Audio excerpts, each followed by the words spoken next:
नमस्कार मंडळी, कसे आहात सगळे? अंतरा फूडी ब्लॉगमध्ये तुमचं स्वागत आहे।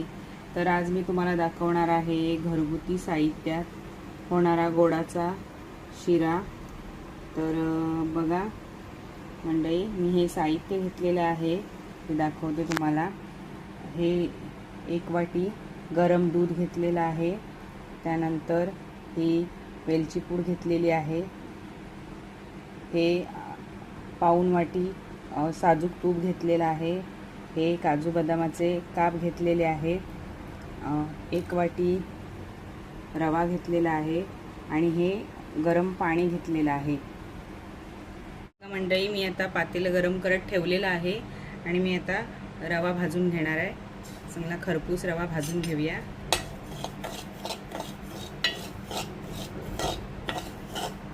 लालसर रंगावर होईपर्यंत। तर बघा मंडळी, हा आपला रवा असा मस्त ब्राऊन रंगावर भाजत आलेला आहे आणि तो आता मी एका डिशमध्ये काढून घेणार आहे। तर आता आपण तूप घालूया। हे बघा, हे मी घेतलेलं सगळं तूप घातलेलं आहे त्यामध्ये।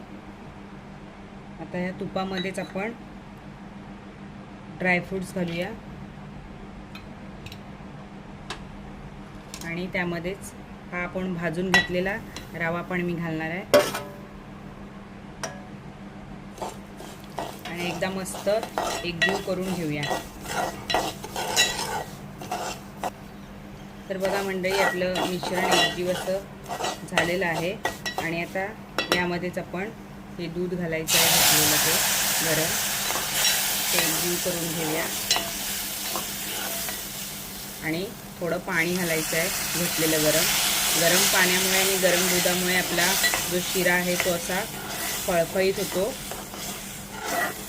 आणि यामध्येच मी आता ही घेतलेली पाऊण वाटी साखर घालणार आहे आणि हे पण एकजीव करून घेऊया।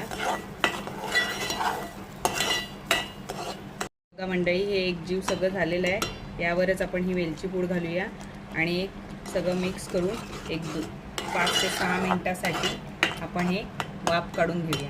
तर बघूया मंडळी, आपली 5 ते 6 मिनिटं झालेली आहेत आणि हे बघू शकता आपला शिरा कसा मस्त असा फडफडीत झालेला आहे। हे बघा, मस्त असा सुगंध पण आलेला आहे आणि बघू शकता मस्त फुललेला सुद्धा आहे।